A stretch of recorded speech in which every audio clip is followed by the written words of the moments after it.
Hai semuanya, selamat datang di video kita hari ini.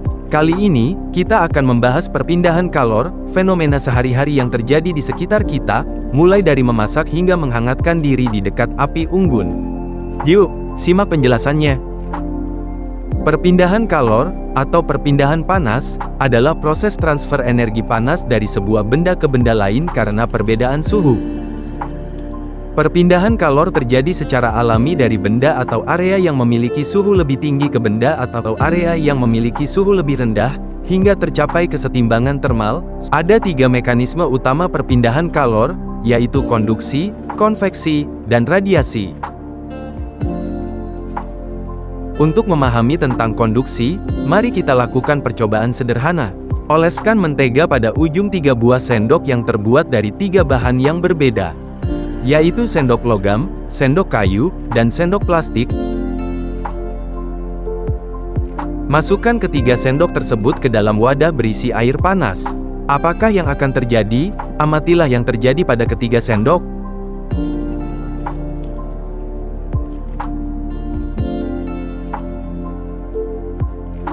Nyata, mentega pada ujung sendok yang terbuat dari logam meleleh, sedangkan mentega di ujung sendok lain, tidak.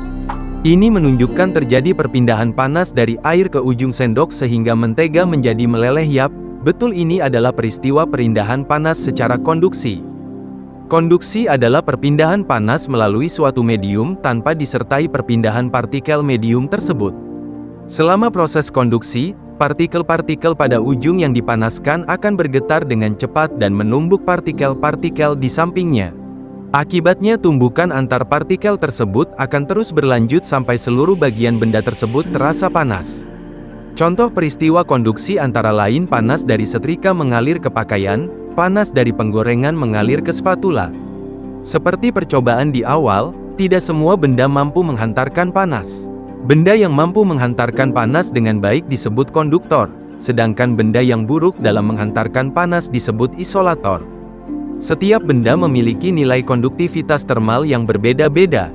Nilai ini menunjukkan seberapa baik benda tersebut bisa menghantarkan panas. Semakin tinggi nilai konduktivitas termalnya, maka akan semakin baik dalam menghantarkan panas. Jadi, menurut kalian manakah penghantar panas yang paling baik?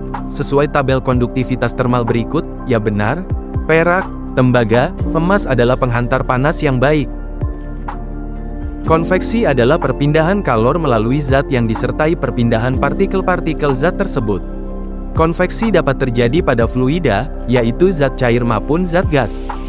Bagian zat yang dipanaskan akan bergetar dan lama-kelamaan akan mengembang dan mengalami pertambahan volume sehingga massa jenisnya menjadi lebih kecil dibandingkan zat yang lebih dingin.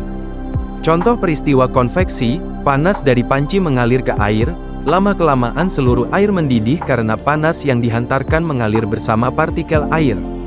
Contoh lain adalah asap obat nyamuk saat dibakar, terjadi aliran panas di sekitar obat nyamuk. Konveksi pada gas menyebabkan terjadinya angin darat dan angin laut di pantai. Terjadinya angin darat dan angin laut disebabkan oleh perbedaan suhu di darat dan di laut.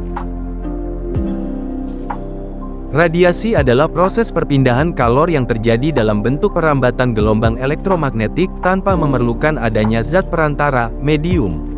Radiasi tidak memerlukan medium untuk merambat, sehingga dapat terjadi dalam ruang hampa. Contoh peristiwa radiasi: 1. Panas matahari tetap bisa sampai ke bumi, meskipun melewati ruang hampa di luar angkasa. 2. Pancaran panas dari api unggun terasa ketika berada di sekitarnya. Setiap benda memancarkan dan menyerap energi radiasi tergantung pada suhu dan sifat permukaannya.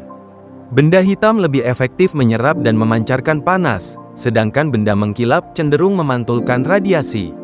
Prinsip ini dimanfaatkan dalam teknologi seperti sistem pendingin, pakaian, dan desain bangunan untuk mengoptimalkan pengelolaan panas. Oke, sudah paham kan tentang perpindahan kalor? Jangan lupa subscribe ya.